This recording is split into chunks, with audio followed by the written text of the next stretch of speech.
자, 오늘은요, 이제 야곱의 12아들, 이제 6번째, 마지막 시간으로 오늘은 완벽하게 우리가 그 육적 속성에서 영적 속소로 넘어가는 아주 귀하고 귀한 말씀을 들으려 합니다. 어제도 말씀드렸지만은 우리가 뭐였죠? 맨 먼저 이 들속, 리아, 뭐죠? 육적 훈련, 헛수고, 노동의 성, 르시레유, 루벤, 호락 아들이다. 시몬, 드름, 레위 연합한 자. 마지막 네 번째는 찬양하다. 라고 나면요. 이거 가지고 만족하지 못했는데 어디로? 남쪽으로 보내가지고 남쪽 리드바로 바짝 말리게 해서 비라, 고민과 연합함에 이걸 얻어가지고 누가요? 단관하죠. 단은 심판이고 통치고 납단이 씨름이죠. 이걸 터고 나면 아직 우리가 연약한 자가 되기 때문에 어딜 봐야 돼요? 북쪽으로 가요. 북쪽은 뭐죠? 바로 차폰, 비밀이에요. 비밀. 바로 레아의 몸속에 실바를 속해서 뭐가 나죠? 갓과 아들 했죠. 갓과. 우리가 이렇게 육적인 속성에서 남쪽 가서 바짝 말려버리고 나니까 뭐 한다고요? 드디어 내게 행운이 오고 내가 행복한 자가 되었더라. 그랬어요. 그러면 이걸 끝나느냐? 아니라는 거죠. 다시 우리는 어디 보내죠? 다시 동쪽으로 보내가지고 이스가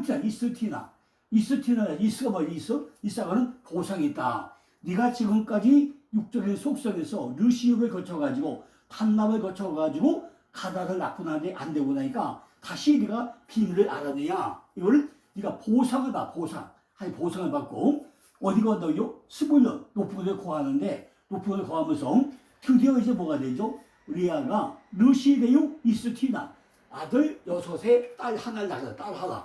아들 6은 바로 베레시트. 우리가 베레시트가 되는 과정을 통해서 누가 디나가 바로 우리를 심판하는 과정. 이걸 통하게 됩니다. 그러면 잘 보고 나면요. 이게 몇 번째죠? 10번째잖아요.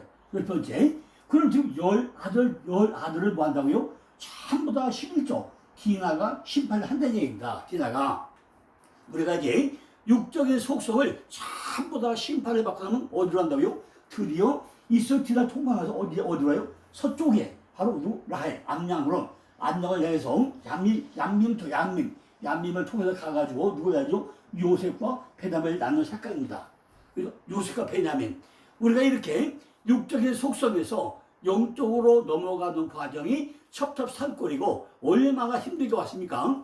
우리가 지금까지 5번에 걸쳐가지고 일주일 동안 쭉 설명을 하는 동안인데 이 영상을 듣는 분들은요 아마 일생에 한 번 정도에 들을 수 없는 이런 말씀을 통해서 우리가 단계 족보죠.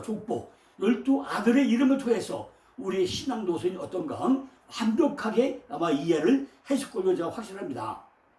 만약에 이해가 안 된다면은 이거를 1번부터 쭉 다시 들어가지고 또 듣고 해가지고 루벤 들으라 아들이다 내 물이 끓여갔다가 이런 걸 쭉 한번 다시 들어가지고 완벽하게 내 신앙 노선이 이런 거구나.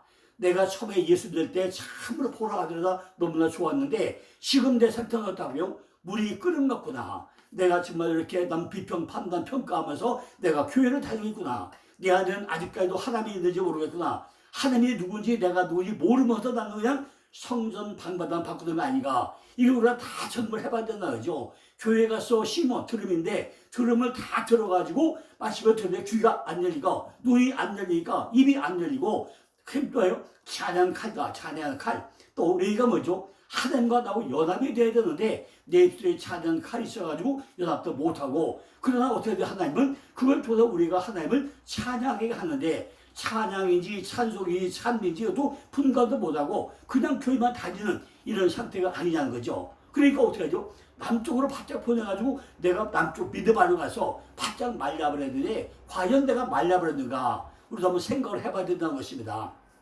내가 완전히 나를 없애버리고 내가 완전히 말려버리기 위해서 뭐하죠? 바로 뭐죠? 단과 내 심판자가 돼가지고 내 안에 나와 싸움을 해가지고 내가 과연 이긴 자가 되냐는 거죠. 근데 뭐예요? 바로 비밀을 통해서 뭐예요? 내가 연약한 자가 됐구나. 깨닫고 나니까 어떻게 하죠? 네가 비밀을 알아야지. 그래서 어디 북쪽에 사포를 보내가지고 뭐예요? 바로 나도 행운을 쫓아서 내가 행복한 자가 되었더라. 그래서 행복한 자. 행복상을 태우는 걸 끝납니까? 아니잖아요. 이것이 내가 이제 바로 이스티나, 그죠? 내가 바로 뭐예요? 보상받는, 그죠? 행복한 자가 되면 보상받는, 거기다 높은 데 거주하는 이런 삶을 살아야 되는데, 과연 여기까지 오는 과정 가운데 우리 삶이 어떤가 정확하게 한번 이해를 해보시기 바랍니다. 제가 시간이 너무 짧기 때문에 30분간 찍으려니까요, 얼마나 시간이 빨리 가는지 몰라요. 이렇게 따발통 쏠려고 나면은 도저히 이 시간에 이걸 공과를 맞출 수가 없습니다. 그러니까 처음에는 잘 들리지 않겠지만은 몇 번 듣다 보고 나면은 이 빠른 단어 내용 잘 이해를 할 수 있습니다. 자, 오늘 이제 마지막 시간에 드디어 뭘 요구하죠? 드디어 사랑하던 라헬을 쫓아가게 되다. 라헬. 라헬이 누구래요? 바로 암양. 새끼 낳는 자. 암양. 나도 새끼를 낳아야 되잖아요. 내 안에 육적인 속성 뭘로? 영적인 속성으로 내가 거듭나야 되잖아요. 그래서 라헬은 뭐예요? 라헬은 바로 암양이에요. 서쪽은 바로 베들이죠. 얀민이에요. 드디어 이제 화살을 쏴가지고 어디? 라헬을 향해서 잔뜩 활을, 그죠? 여기서 해가지고 활을 잔뜩 해도 활을 쏴요. 그럼 어디 봐야죠? 시편은 뭐야 돼요? 전통의 활이 가득 찬다는 복이 있다잖아요. 내가 활을 쏘는데 어디서 쏘네요? 서쪽을 향해서, 라헬을 향해서 쏘게 되면 내가 누가 되요? 드디어 내가 요셉. 하나님 도와줄 것이다. 하나님도 도와줄 것이다. 이 요셉의 단계로 내가 넘어가게 된다는 것입니다. 창세기 30장 23절 40번 보니까 그가 잉태하여 아들을 낳고 가로되 하나님이 나의 부끄러움을 씻으셨다 하고 그 이름을 요셉이라 하니 여호와는 다시 다른 아들을 내게 더하기를 원하노라. 요셉이라는 이름이 뭐죠? 아들 하나 더 주세요. 아들 하나 더 주세요. 바로 그 얘기입니다. 요셉이라는 뜻은 아들 하나 더 주세요. 그 뜻입니다. 요셉이라는 뜻이 하나님께서 도와줄 것이다. 바로 이 얘기인데 다른 아들을 하나 더 주세요. 이렇게 간청합니다. 그래서 누가 나죠? 바로 거기서 베논이 슬픔의 아들이 돼요. 슬픔의 아들이. 왜 슬픔의 아들이죠? 라헬이 엘베를 떠나가지고 30년 만에 돌아와가지고 엘베들이 와가지고 엘베 오는데 몇 년이에요? 30년 만에 와요. 30년 만에 와가지고 결국은 요셉을 낳고 누구 베논을 낳고 나서 베들레헴에서 죽게 됩니다. 베들레헴. 떡집이잖아요. 죽게 되니까 왜 죽죠? 이걸 잘 알아야 되잖아요. 라헬이 베들레헴 죽는 이유는 라헬이 죽어야만이 누가 태어나고 베돌리가 태어나고 거기서 예수가 생명의 떡으로 태어나는 사건이 바로 라헬이 죽는 사건입니다. 여호와는 다시 다른 나라 더하게 가려고 하니까 바로 베노니를 낳고 베노니를 바로 야곱이 베냐민으로 이름을 바꿔준 사건이 바로 30장 23절도 나옵니다. 그러니까 더하는 법으로 요셉의 단계까지 간 사람은 반드시 말씀의 오른편에 서게 된다는 거죠. 자, 오늘부터 이제 이 영상 듣는 여러분들도 본다고요. 나도 말씀을 받는 자, 오른편의 선자가 되었다는 것입니다. 완벽하게 육적인 속성을 뭘 넘어왔다고 하든 영적인 속성으로 넘어온 자가 되었다는 것입니다. 아직 이 단계에 못 간 분들은요, 다시 1번부터 들어가서 오늘 6번째까지 또 듣고 해가지고 완벽하게 내 자신이 어떻게 해야 돼요? 이제는 율법 상태에서 영적으로 넘어왔는 것을 우리가 확신을 가져야 된다고 얘기입니다. 그죠? 우리가 잘 보고 나면요, 요셉은 반드시 어떻게 가야 된다요? 베냐민까지 가야 돼요. 우리들도 어떠한 경우든지 간에 참 문을 하나 통과하는데 지금까지 몇 개 문을 통과했어요? 10개의 문을 통과하고 11번째 문을 통과하고 나면은 드디어 11번째가 뭐가 된다고요? 요셉까지 왔잖아요. 10명의 단계를 문 10개를 통과하고 나니까 드디어 이제 11번째 요셉의 문까지 왔단 말이죠. 그런데 요셉은 4가지 복을 받습니다. 우리가 이걸 정확히 잘 봐야 된다는 거죠. 요셉은 몇 가지 복을 받아요? 내가 요셉까지 오고 나면은 우리도 4가지 복을 받게 된다는 이야기입니다. 창세기 49장 22절 보니까 요셉은 무성한 가지라. 곧 산곁에 무성한 가지라. 그 가지가 담을 넘을 줄 알아요. 요셉은 무성한 가지인데 산곁에 그 가지가 담을 넘었대요. 그런데 여러분들 원어를 잘 찾아보세요. 무성한 자는 무성한 파라. 열매 맺다. 다산하다 결실을 품받은 얘기입니다. 그런데 요셉은 무성한 가지라. 처음에 가지는요, 그게 히브리어로 뭐예요? 히브리어로 베냐펜, 아들. 아들 요셉이 알게 했어요. 곧 셈 곁에, 셈이 수루야, 수루.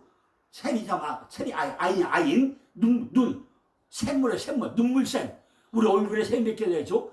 눈물샘, 귀미샘, 턱미샘, 혀미샘 네 개 떠잖아요. 영원히 마르지 않은 샘이 우리 얼굴에 몇 개 있다고요? 눈미샘, 혀미샘, 턱미샘, 귀미샘 네 개 떠잖아요.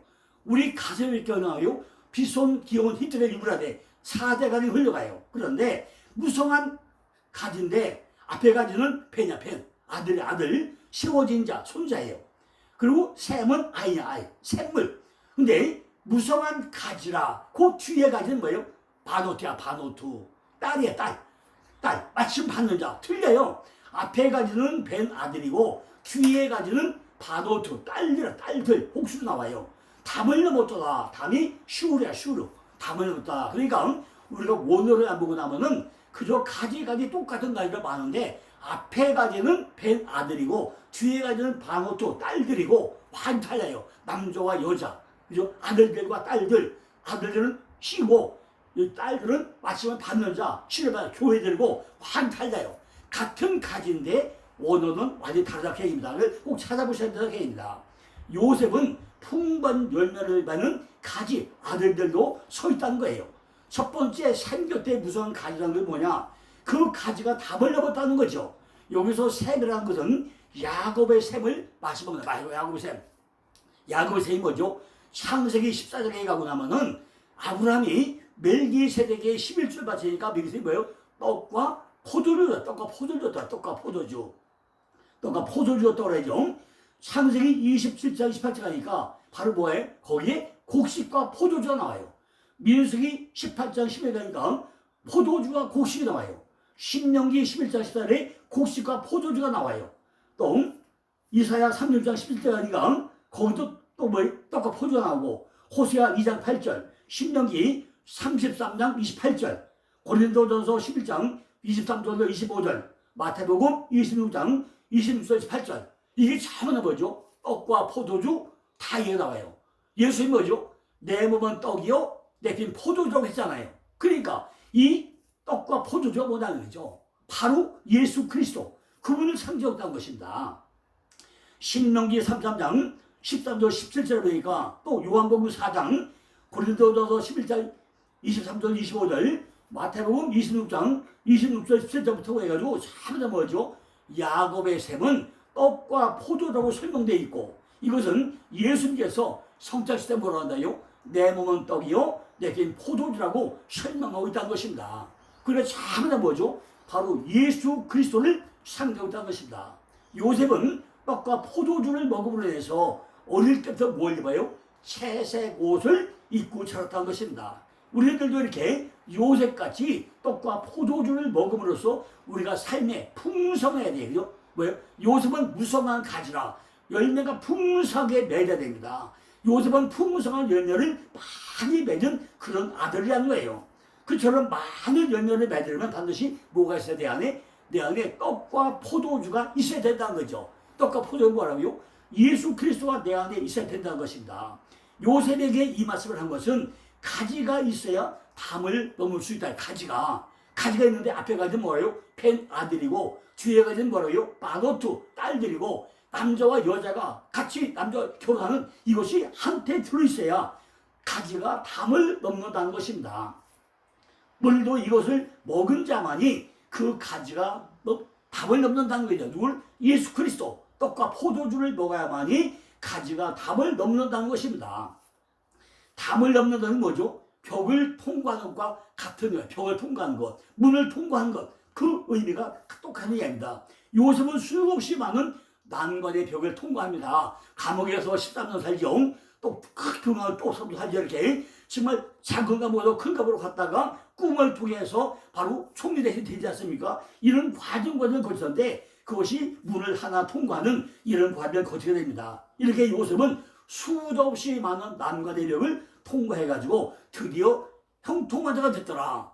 행복한 자가 됐더라. 이렇게 요셉이 이를 바뀌게 되죠.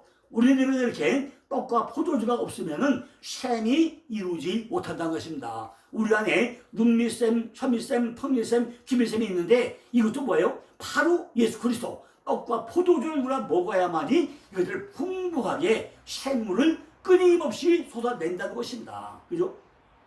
언제 기회가 있냐면요, 창세기에 그 에덴 동산에 나무가 있었죠. 나무가 자 크기 위해서 뭐가 비송기한테 유라돼 각이 흘려가죠. 이것이 요한계시록까지 전체 나무가 뭔가 나무가 어떤 것인가? 왜 에덴 동산의 나무가 그죠? 골고다 언덕에 십자가로 갔다가 그죠? 생명수강에 가서 생명수강의 좌우에 무서운 나무가 쏘고 이펄은 만국을 소성하는 이거를 또 한번 제가 설교를 한번 해서 말씀을 들어보겠습니다. 이렇게 우리가 나무, 포도나무, 가지가 뻗었다, 가지가 담을 넘었다, 이렇게 복을 받았다는 거죠. 두 번째는요, 창세기 49장 25절 보니까 내 아비의 하나님께로 말미암나니 그가 너를 도우실 것이요. 그 전능자로 말미암니 그가 내게 복을 주실 것이며 위로 하늘의 복과 아래로 원천의 복과 전복의 복과 태의 복이라고. 그죠? 야, 이거 얼마나 대단한 복입니까? 창세기 49장 25절에 아비의 하나님께로 말미암나니 위로 하늘의 복과 아래로 원천의 복과 전복의 복과 태의 복이래요. 하늘의 복이죠. 하늘의 복이 바로 샤마임이에요. 샤마임. 율법과 복음이죠. 마시의 복이죠. 샤마임. 그죠? 원천의 복이죠. 그 태움이야, 태움. 깊은 물, 바닷물, 시몬이죠. 바라크, 또 뭐죠? 그 복이 뭐죠? 복이 바라크. 무릎 꿇다죠. 전복의 복, 샤드야, 사드, 가슴, 유방이죠, 유방. 끊임없이 유방에 조직이 나와야 되는 얘기죠. 그 다음에 태의 복. 자식이 풍부하게 나와야죠. 그죠? 전부 다 태의 열매가 맺어야 된답니다. 이렇게 우리도 이런 복을 받아야 된다는 거죠. 내 안에 있는 모든 혼돈과 공허와 흑암과 도저히 다 없어지고 이것이 이렇게 위로 하늘의 복과 아래로 원천의 복과 전능의 복과 태의 복을 받는 것이 바로 누구라고요? 요셉이 되고 나면은 이런 복을 받게 된다는 것입니다. 그죠? 궁창 아래의 물과 궁창 위의 물, 아래의 물은 위로 올려 끌어올리고 점점 하나님의 말씀을 먹이는 복, 하나님의 긍휼용 영혼의 양식을 얻어 누리는 이런 복을 누리게 된다는 것이다. 바로 하늘의 복을 주신다는 것은 우리들 하여금 끌어올리겠다는 것인데 우리 안에 있는 태움, 혼돈과 공허와 흑암 속에 있던 모든 것들을 전부 다 얻으러 하늘로 끌어올리겠다는 것입니다. 내가 지금까지 육적인 속성에 있던 내 안에 정말 혼돈과 흑암이 있던 모든 것들을 전부 다 끌어올려가지고 하나님의 사상으로 우리를 끌어올려 주겠다는 것입니다. 우리 마음 가운데 있는 혼돈하고 공허하고 흑암 가운데 있는 것들을 끌어올리겠다는 것인데 이것이 누구 마음대로 되겠습니까? 어제 무슨 말씀했죠? 내 안에 구더기와 지뢰가 돼 있다고 했잖아요. 그죠? 전부 다 물고기 150마리가 납작 엎드려서 내 안에 지치고 있다잖아요. 이걸 전부 다 끌어올리게 누가 끌어올린다고요? 바로 하나님이 끌어올려 주겠다는 것입니다. 이것이 원천의 복. 이런 것들을 우리 힘으로는 도저히 할 수 없는 것들이라는 거죠. 우리가 요셉의 자리만 올라가고 그 다음에만 되고 나면은 하나님께서 전부 다 끌어올려 주겠다는 것입니다. 다음엔 뭐죠? 젖을 먹을 수 있는 복을 주어요. 젖을 먹을 수 있는 많은 사람이 소의 젖을 먹음으로 영양은 품받지 오지만은 소가 짐승이잖아요. 애새끼들이 전부 다 짐승의 속성을 담나가지고 뿔도 틀려받는 부모도 공격 안 하고 이런 자식을 우리가 키우고 있잖아요. 부모들은요 절대로 소의 젖을 먹이면 안 됩니다. 그죠? 누구 말이에요? 모유를 줘야지 왜 모유를 줄 생각 않고 소유자만 먹이냐는 거죠. 이렇게 짐승을 먹으면 안 된다는 것입니다. 우리들이 바로 신령한 젖을 엄마에게 줬으면은 엄마는 자녀에게 뭐예요? 반드시 신령한 젖을 먹여야 된다다. 이것이 바로 태의복과 용화 태의복. 태이면 뭐 태움? 바로 불쌍이라는 거죠. 이것이 우리에게 복이 아닙니까? 엄마가 자식에게 젖을 먹이는 거, 원천의 복을 먹이는 거, 이것이 얼마나 신령한 복이고 축복을 누리는 거라는 거죠. 긍휼을 입은 자만이 긍휼을 베풀 수 있다는 것입니다. 그러니까 모유를 먹고 자란 자는요 엄마 사랑과 아버지 사랑이 듬뿍 담아가지고 부모를 공경하고 하나님을 공경하는 이런 자로 성장되게 되어 있다는 것입니다. 누가복음 10장 34절 보니까 가까이 가서 기름과 포도주를 그 상처에 붓고 싸매며 자기 짐승을 태워 주먹으로 데려와서 돌보아주고 이렇게 우리를 불쌍히 여기고 사지를 베푸는 복을 주시더니 그 뭐에게 태우고 엄마의 젖을 먹이는 자 이런 자에게 이런 복을 주겠다는 것입니다. 결국 네 가지 복을 가지지 않을까? 누가? 요셉이라는 것입니다. 세 번째는 창세기 49장 26절 보니까 내 아비의 축복이 내 부요제의 축복보다 나아서 영원한 산이 한없음 같이 이 축복이 요셉이 머리로 돌아며 그 형제 중 뛰어난 자의 성수를 돌아 오르다 했어요. 성경에서 뛰어난 자는 바로 나실이야. 나실을 말하고 있는데 삼손도 예수도 바로 나실이었죠. 나실인 뭐죠? 나제르 나실이 그죠? 바로 예수님이 어디서 자랐죠? 베들레헴에서 태어나서 어디서 자랐다고?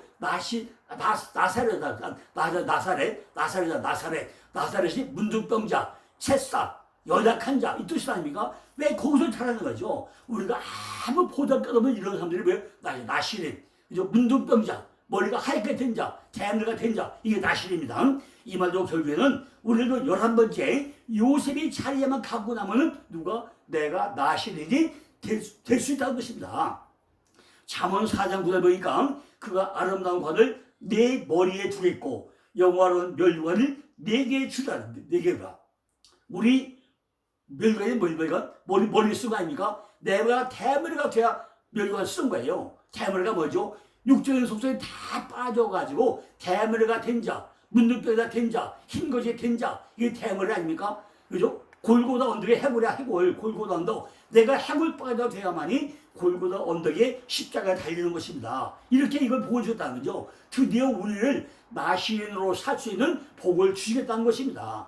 이사야 3장 17절에 보니까 그러므로 시온의 딸들이 정수리에 딱지가 생기게 하시며 여호와께서 그들의 하체를 드러나게 하시라고 그랬어요. 이처럼 네 가지 복이 요셉을 제1인자되게 한 것이고 이는 영원한 성읍을 갈망한 것이고 바로 하나님 나라죠. 하나님 나라를 갈망하게 하는 것이고 그 형제 중에 나실인으로서 구별된 삶을 살게 하고 머리에는 왕관을 쓰게 하겠다는 거죠. 우리도 이렇게 내가 나실인으로 살게 되고 나면 모든 정수의 딱지가 다 떨어지게 할 것이고 영원한 성읍을 갈망하게 할 것이고 구별된 삶을 살게 할 것이고 머리에 왕관을 씌워줘 가지고 네가 골고다 언덕에 탈 수 있는 자격을 주겠다는 것입니다. 그죠? 이것이 얼마나 대단한 사건입니까? 내가 11번째까지 오고 나면은 정수리로 돌아. 정수리. 내가 대머리가 되게 하겠다. 대머리가 내가 나실이 되게 하겠다는 거예요. 얼마나 기쁘고 감사해야 됩니까?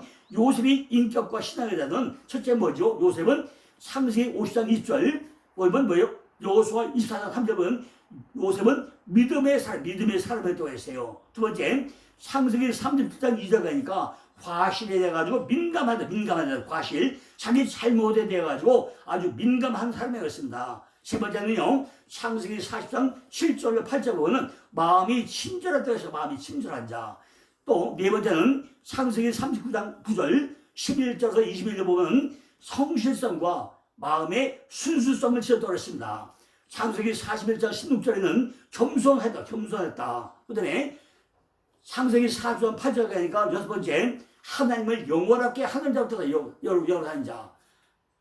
일곱 번째는요 창세기 4장 38절 3절 보니까 하나님의 시대에 감동한 자 바로 지혜를 소유했다고 그랬고 그 다음에 창세기 45장 6절 출애굽기 13장 19절 보니까 예언자적 기질을 가졌다고 그랬고 창세기 43장 30절 31절 보니까 감정이 풍부하다고 했고 마지막에 창세기 39장 2절 3절 보니까 열 번째는 하나님의 도우심이 그와 함께 했다고 했습니다. 이렇게 우리가 그죠? 얼마나 우리가 요셉이 되어야 됩니까? 창세기 3장 3절 보니까 요셉이 뭐라고 하죠? 내 집은 언제 지니까? 내 집은 언제 지니까? 이런 한탄을 합니다. 그런데 바로 누가 태어나죠? 베냐민이 태어나게 됩니다. 내 집에서 누가 돼요? 드디어 베냐민이 태어나게 됩니다. 베냐민이. 그죠? 요셉이 오른편에 서고 나니까 상명이 아니면 사망인데, 그죠? 우리도 나도 오른편에 선자. 내가 상명이 아니면 사망에 있어야 된다는 거죠. 이게 뭐죠? 내가 천국이 아니면 지옥에 빠져야 된다는 거죠. 바로 뭐죠? 마지막에 요셉이 태어나가면 라헬은 죽게 된다는 거죠. 내가 생명 아니면 사망을 한 거죠. 그죠? 암란이 자력하기 때문에 반드시 죽어야 된다는 거죠. 그러니까 라헬은 뭐죠? 베냐민을 낳고 나서 어디서? 베들림에서 죽게 된 것입니다. 베들림 길가에 묘비를 쏘니까 누가? 사무엘이 라마에서 내려보고 높은 곳에서 내려보고 통곡을 했다고 했어요. 근데 그 사람 누가 태어나죠? 예수가 태어나잖아요. 뭘요? 생명의 떡으로 우리에게 영원히 먹일 목마르는 생명의 생수주에서 거기서 태어나잖아요. 마지막에 뭐가 태어나죠? 드디어 베냐민, 그리고 오른편의 선자, 남쪽의 선자 이것이 태어나게 됩니다. 마지막에 요셉과 베냐민이 태어나게 되죠. 그죠? 이 사건이 우리에게 일어나야 됩니다. 베냐민, 빈야민, 바로 벤과 아들과 야민, 오른편의 선자. 그래서 빈야민, 오른편의 아들, 바로 바로 선자, 남쪽의 아들, 오른편의 아들, 이런 뜻을 가지고 있습니다. 우리도 마지막에 12번째라고 하고 나면 오로지 율법에서 복음으로 넘어온 아들, 바로 베냐민, 그 자리에 우리가 설 수 있다는 것입니다. 창세기 49장 20절에 보니까 베냐민은 물어뜯는 일이라, 물어뜯는 일이, 그죠? 물어뜯는 일이 같다는 거야, 베냐민이. 왜 그렇죠? 우리가 오른편에 선자가 되면요, 왼쪽에 있는 걸 전부 다 물어뜯어야 돼요. 그죠? 오른편의 아들은 왼편에 있는 악의 속성을 전부 다 물어뜯어야 된다는 것입니다. 그래서 베냐민이 오른편의 아들이고, 베냐민은 물어뜯는 일이 같이 물어뜯어야 된다는 거죠. 뭘 물어뜯냐? 왼편에 있는 걸 물어뜯어야 돼요. 바로 아침에 복해르고 저녁이 에르브잖아요. 에르브 복해부. 그러니까 아침이 돼야 저녁이 되잖아요. 그죠? 저녁이 돼야 아침이 되고 또 돌잖아요. 그런데 이 말은요, 오른편에 있는 자는 왼편에 있는 자를 전부 다 물어뜯어야 된다는 것입니다. 그게 뭐죠? 육적인 속성을 전부 다 물어뜯어야 그 사람도 뭐예요? 오른편으로 올 수 있잖아요. 바로 그 얘기입니다. 우리 속에 있는 육의 속성을 계속 찢고 먹어 삼켜야만 된다는 거죠. 아침에는 탐욕이 있는 것을 먹고, 저녁에는 내가 좋은 것을 골라서 먹고 숨겨놓은 것을 다 놔두라는 거예요. 실제로는 육의 속성을 전부 먹어서 없애라는 것입니다. 오른편에 선 대표적인 분이 바로 누구죠? 예수 그리스도잖아요. 그죠? 오른편의 선자, 대표적인 바로 예수 그리스도입니다. 예수님은 십자가 위에서 모든 것을 전부 다 찢어버린 자가 누구예요? 예수님 한 분밖에 없잖아요. 많은 분들이 가장 소중하게 움켜잡고 있는 것이 지식인데, 이걸 전부 다 내려놓아야 한다는 거죠. 지식, 세상 지식 다 내려놓아야 하나님이 뭘 해요? 우리에게 지혜를 준다는 것입니다. 내가 내려놓을 때 비로소 하나님이 책임을 진다는 거예요. 내가 세상을 움켜질수록 하나님은 절대로 우리를 도와주지 않는다는 것입니다. 내가 전부 다 내려놔야 그때부터 하나님이 나를 책임지고 도와준다는 것입니다. 열왕기상 6장 2절 실제 보니까 솔로몬 왕이 여호와를 위하여 건축하서는 창이 60규빗이요 광이 20규빗이요 고가 30규빗이며 전이 성수한 망신을 잡은 전이 광과 같이 20규빗이요 광은 전 앞에서 10규빗이며 전을 위하여 붙박이 교창을 내고 그 전의 벽 성소와 성소의 벽에 연접하여 돌아가며 다락들을 건축하되 다락마다 돌아가며 골방들을 만들었으니 하층 다락의 광은 5규빗이요 중층 다락의 광은 6규빗이요 제3층 다락의 광은 7규빗이라.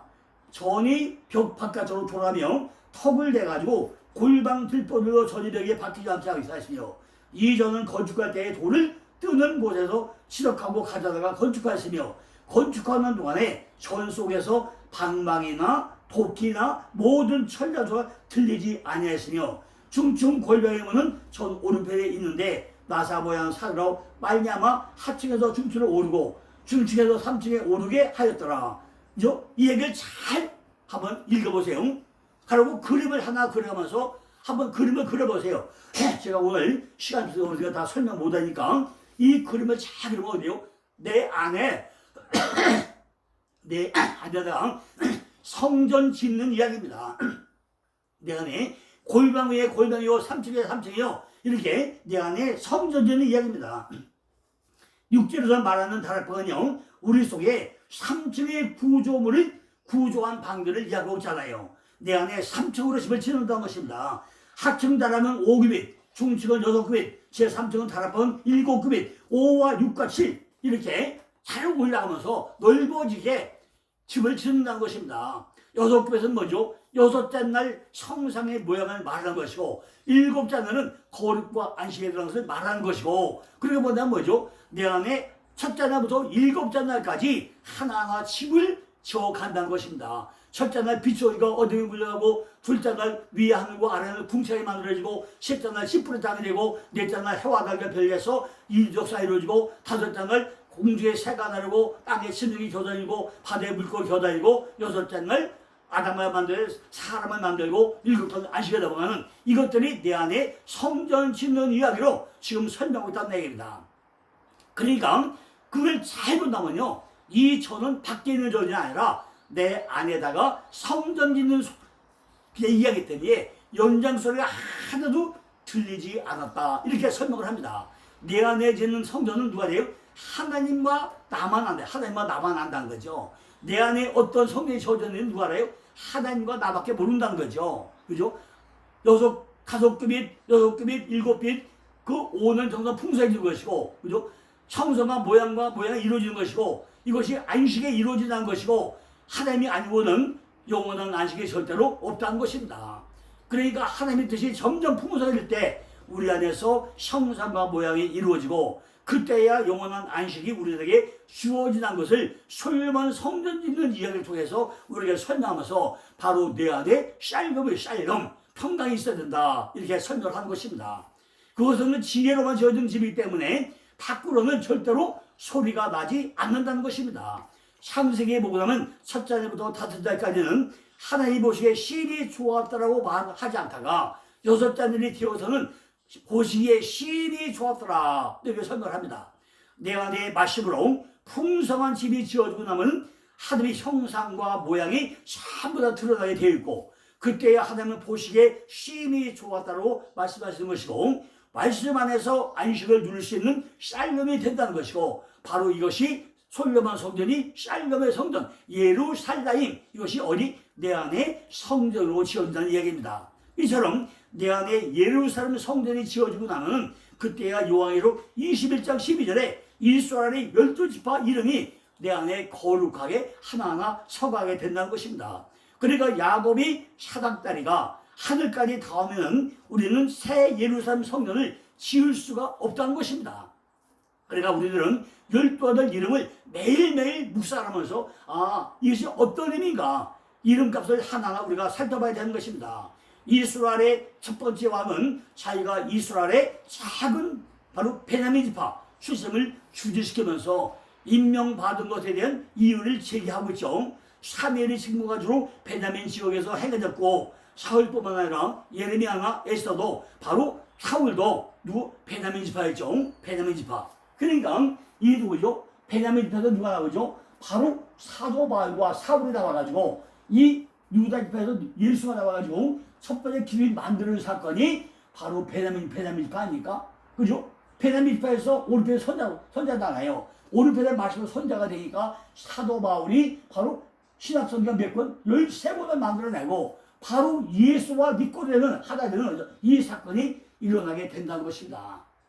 자, 오늘 이렇게 우리가 이제 12아들 다 거쳐왔습니다. 12아들 전부 다 거쳐왔기 때문에 드디어 내가 이제 12사닥들을 다 올라갔습니다. 이제 내려와야 될 거 아니에요?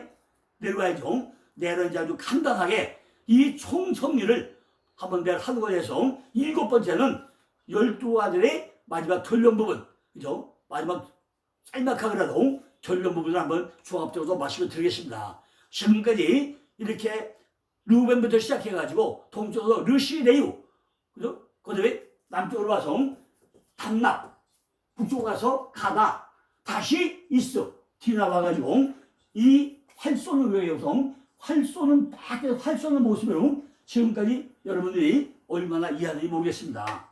이거를 다시 보고 해가지고 정말로 전통의 화살이 가득한 복이 또다 하는 얘기를 우리가 실감 느낄 수 있도록 내가 이 말씀을 완벽하게 내 걸로 만드는 역사가 있기를 간절히 기도드립니다. 내일은 이제 다시 종합 정리를 한번 해서 짤막하게 또 설명을 드려보겠습니다. 감사합니다.